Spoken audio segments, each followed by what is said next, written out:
Pastāvēs, kas pārvērtīsies. Tā gribas teikt par zobārstniecības centru Rīgā Brīvības ielā 103. Ikreiz, kad tur iegriežamies, varam uzzināt ko jaunu. Labākas Rīgas un Latvijas zobārstniecības klīnikas vienmēr meklē kaut kādus jaunumus pielietošanai, lai atvieglot zobārstniecības procesu, tāpēc, ka mēs visi zinām, ka zobu ārstēšana nepatīk cilvēkiem, tāpēc, ka viņi baidās no sāpēm, ka arī baidās no lieliem izdevumiem. Pasaules zobārstniecības zinātne arī piestrādā nedaudz šajā virzienā. Ja? Un no tiem jaunumiem mēs, piemēram, varam piedāvāt jaunu dentālu lāzeru, kas ir pavisam neinvazīvs, un ar to palīdzību mēs varam ļoti labi strādāt daudzu slimību, gan profilakse, gan ārstēšana, gan arī rehabilitācija. Lāzerterapija viņa ir piemērota jebkurā nozarē zobārstniecībā, sākot ar vienkāršu ārstēšanu, zobārstēšanu, tā arī ar neru iekaisumu ārstēšanu, pie zobu raušanām, lai dziedētu labāk brūces, un pat ortodontijā, kad regulē bērniem zobus, tā regulēšana ir diezgan sāpīga un noņem sāpes. Kādi lāzeri ir pieejami jūsu klinikā? Mums ir divi veidi lāzeri. Mums ir lāzers, kuru var lietot mājas apstākļos, pats pacients, ja viņam ir iespējams iegādāties tādu lāzeri, ja, viņš varbūt nav tik spēcīgs, un tāpēc viņu var cilvēks pats mājās lietot. Šitas lāzers ir profesionāls lāzers, viņam ir gaismas vats, kuru var precizēt tieši uz to punktu, kuru mēs ārstējam. Piemēram, zobu sakne, apeks, tas ir zobu sakne gals, brūce. Tieši tai vietiņā, kur mums vajag nogaismot ar to lāzeri. Tā gaismas enerģija, viņa iekļūst tai šūnā caur šūnas membrānu un aktivizē šūnā ir tāds elements kā mitohondrijas, tas ir enerģetiskais elements šūnā. Šitā gaisma, viņa aktivizē tās mitohondrijas, un tā ir kā aizsargs tai šūnai.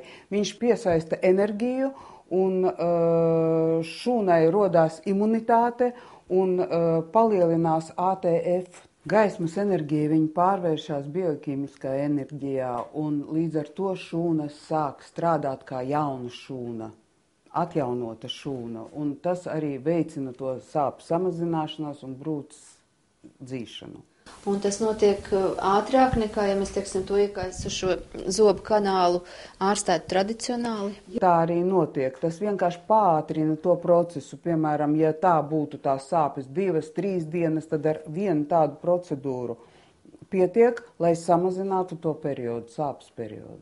Brilles mēs kā aizsargu, tomēr te ir infrasarkanie stari, un tāpēc mēs uzliekam brilles i pacientam, i doktoram jāuzliek, lai nekaitētu aci. Ar šo lāzeri var konkretizēt to vietu, kur mums ļoti precīzi, kuru mums vajag apstrādāt. Viņš ir ļoti ērts, viņam ir gaismas vats, caur kuru mēs tiekam pie konkrētas vietas. Mēs pieslēdzam, viņš nopīkst, viņš visu atskaņo mums, un pēc sekundes iedegās vats. Mēs ievadam tai vietā, kur mums vajag, pat cik tas lāzers nav invazīvs. Mēs nevaram ar viņu netraumēt, nesagriezt, nesadedzināt. Tas laiks var būt no 10 sekundēm līdz minūtei apmēram. Arī pie herpes, ļoti tādas herpes mutes dobumā, Mēs arī ar 1-2 seansiem pietiek. Ja mēs noķeram pašā sākumā, tad ar 1-2 seansiem pietiek, lai to problēmu atrisinātu, lai tas pārietu. Arī protezēšanā, kad mēs slīpējam zobus, šis lāzers noņem sāpes. Samazina viennozīmīgi.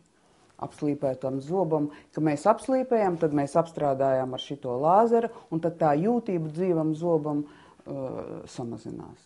Vai šo jaunās paudzes lāzeri var arī bērniem lietot? Jā, protams, ka var bērniem lietot. Mēs skatīsimies, kādu dozu mēs dosim. Ir mazākā doza, ir lielākā doza. Te var regulēt šitam lāzeram. Arī bērniem var ortodontijā, piemēram, es jau teicu, kad pie zoba regulēšanas, kad parādās sāpes, var arī noņemt sāpes ar to aparātu. Diemžēl lāzeru nevar lietot visiem pacientiem, ir arī kontraindikācijas. Tas skar pacientus, kuriem ir onkoloģiskās problēmas, kuriem ir tieksme uz onkoloģiskām problēmām. Arī nevar lietot pacientiem, kuriem ir problēmas ar vairogdziedzeru, nav noteikti onkoloģiskās problēmas, bet jebkuras. Tāpat grūtniecēm nav vēlams pielietot šo lāzeru. Un, ja ir kaut kādas bailes varbūt cilvēkam pret fototerapijas. Fakti liecina, ka pieaugušam cilvēkam karies visbiežāk attīstās tieši zobu starpās. Lielākajā daļā gadījumu pie tā vainojama šajās vietās palikusī barība. Galvenā problēma ir tā, ka mēs slikti kopjam zobus. No bērnības jau jāmāc bērnu, ka zobiņi ir jātīra 2 reizes dienā, no rīta un vakarā pirms gulēt iešanas. Un pēc tam vairāk nelietot neko, ne konfekts, ne kožļens, nekādu ēdamo, tāpēc, ka tā barība, viņa pielīp pie zobiem, tur ir mikrobi mums mutē, tas viss inficējās, un pa nakti, kad mēs guļam īpaši, tas viss aktivizējās, viss tas process, un zobiņi bojājās. Tāpēc galvenais ir mutes dobumu higiēna. Katru dienu mēs tīram zobus mājās, bet tomēr 2 reizes gadā būtu vēlams nākt pie speciālista, lai to izdara profesionāli, lai notīra visus, kas ir mutes dobumā liekas. No cik gadiem vajadzētu apmeklēt higienistu?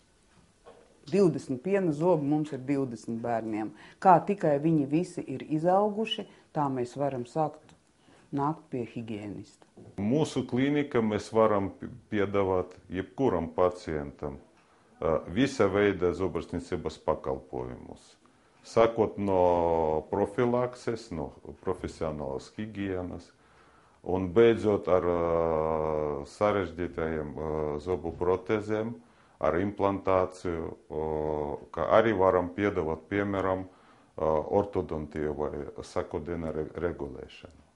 Arī pareizs zobus sakodienas ietekmē mutes veselību.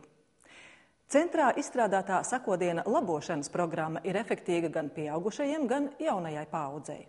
Ja mēs kārtīgi saregulēsim, piemēram, zobu rindas, tad mēs ietaupīsim ļoti daudz laika un arī naudas, tāpēc, ka, ja zobu rindas ir ideālas, tad kāries vai parodontita varbūtība ļoti samazinās. Ja vecāki ieguldīs pakāpeniski nedaudz naudas savā bērna ortodontiskai ārstēšanai, tad nākotnē tam bērnam nebūs jāiegulda lielu naudu zobarstniecībā vispār. Ja mūsu potenciālajiem pacientiem ir interese, tad viņi var droši nākt uz mūsu mājaslapā un uzdot jebkuru jautājumu, un mēs labprāt atbildēsim ļoti ātri uz jebkuru jautājumu.